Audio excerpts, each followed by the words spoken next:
Hello বন্ধুরা, আজ আমি চলে গেছিলাম শ্রীরাম অঙ্গনে, শ্রী জগৎপ্রভু আশ্রমে। এখানে এসে দেখতে পেলাম অনেক আলোকসজ্জিত করে সাজানো হয়েছে, অনেক সুন্দরভাবে এখানে সাজানো হয়েছে। এসে আমার মনটা ভরে গেল, অনেক কিছু দেখতে পেলাম, অনেক ভক্তের সমাগম ঘটেছে এখানে।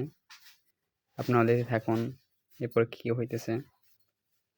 এরপরে আমি হাঁটতে হাঁটতে দেখতে পেলাম প্রথমেই শ্রী অঙ্গনের এক আশ্চর্যজনক ঘটনা।